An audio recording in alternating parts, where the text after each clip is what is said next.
Car il est comme d'un homme qui, s'en allant en voyage, appela ses serviteurs et leur remit ses biens. Ok? Et à l'un, il donna 5 talents, à l'autre 2 et à l'autre 1. À chacun selon ses forces, et il partit aussitôt. Or, celui qui avait reçu 5 talents s'en alla et en trafiqua et il en gagna 5 autres talents. De même, celui qui en avait reçu 2 en gagna aussi 2 autres. Mais celui qui n'en avait reçu qu'un, ok, celui qui n'en avait reçu qu'un, s'en alla et creusa dans la terre et y cacha l'argent de son maître. N'est-ce pas? Et il cacha l'argent de son maître. Et la Bible dit que longtemps après, le maître de ses serviteurs revint et il leur fit rendre compte. Alors celui qui avait reçu 5 talents vint et présenta 5 autres talents et dit, Seigneur, tu m'as remis 5 talents, en voici 5 autres que j'ai gagnés de plus. Et son maître lui dit, cela est bien, bon et fidèle serviteur, tu as été fidèle en peu de choses, je t'établirai sur beaucoup. Entre dans la joie de ton Seigneur. Et celui qui avait reçu 2 talents vint et dit, Seigneur, tu m'as remis 2 talents, en voici 2 autres que j'ai gagnés de plus. Et son maître lui dit, cela est bien, bon et fidèle serviteur, tu as été fidèle en peu de choses, je t'établirai sur beaucoup. Entre dans la joie de ton Seigneur. Mais celui qui n'en avait reçu qu'un talent, vint et dit, Seigneur, je savais que tu es un homme dur, qui moissonne où tu n'as pas semé. Oh, le pasteur Christian, il est trop dur. N'est-ce pas? Il est trop dur. Il parle, n'est-ce pas? Il est trop dur. Alors que les autres pasteurs ne parlent pas comme ça, lui, il est trop dur. Il est trop dur. N'est-ce pas? Oh, ça, c'est même lui là, c'est comme si les autres pasteurs ne lisent pas la Bible comme lui. N'est-ce pas? Je savais que tu es trop dur. Et j'ai gardé. C'est pour ça qu'il y a certains chrétiens.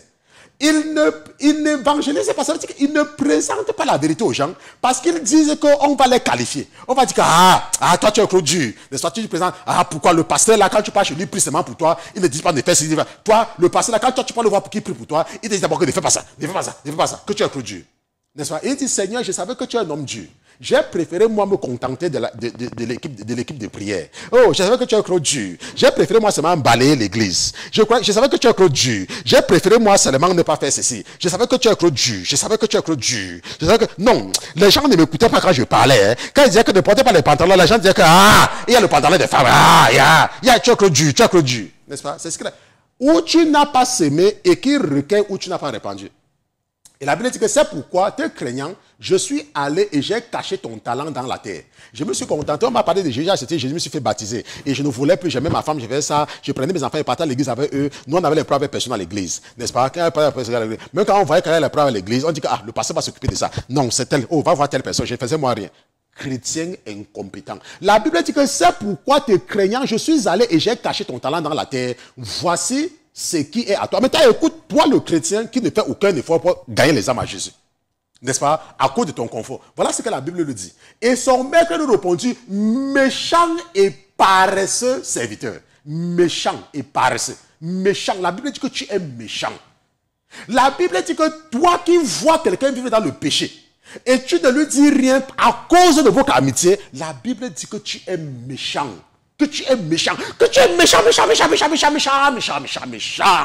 es méchant. Que tu es méchant. Pourquoi? Parce que tu savais que je moissonne où je n'ai pas semé et je recueille où je n'ai pas répandu. Et il te fallait donc donner mon argent au banquier. Et à mon retour, j'aurais retiré ce qui est à moi avec l'intérêt. Il fallait donner. Ôtez-lui donc le talent et donnez-le à celui qui a les 10 talents. Car à celui qui a, on donnera et il aura encore davantage. Mais à celui qui n'a pas, on notera même ce qu'il a. Jetez-le. Vous voyez que non seulement on va prendre ce qu'il a, mais la Bible dit que jetez-le, jetez donc le serviteur inutile dans les ténèbres.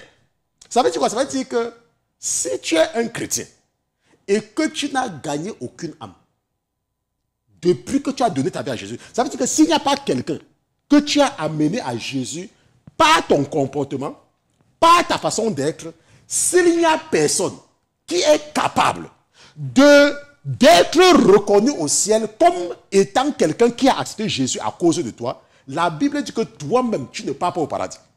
La Bible dit que toi-même, tu vas... La Bible dit que jetez donc le serviteur inutile dans les ténèbres de dehors. Là seront les pleurs et les grincements des dents. La Bible dit que si tu es un chrétien, attends, ça c'est pas le pasteur, ça c'est le pasteur chrétien. Il faut toujours croire que Parce que tu vas à l'église. Oh, je n'ai pas le problème avec personne. Oh, pasteur, tu pars à l'église. Il y a même les papiers par terre. Il y a les chrétiens, ils partent à l'église. L'église est leur église. Il y a le papier par terre, ils ne ramassent pas.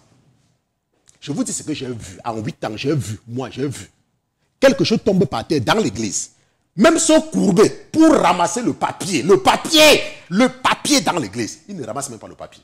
Mais ils sont convaincus qu'ils sont des chrétiens. Ils sont convaincus.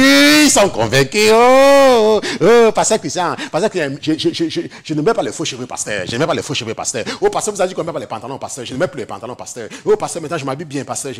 Mais le papier, tu vois le papier dans l'église, tu ne ramasses pas. Et tu es convaincu que tu vas partir au paradis. Quoi. Tu es convaincu. Laisse-moi te dire, il ne faut pas permettre que le diable te trompe avec le placebo. Hein. Il ne faut pas convaincre que le diable te trompe. On se comprend?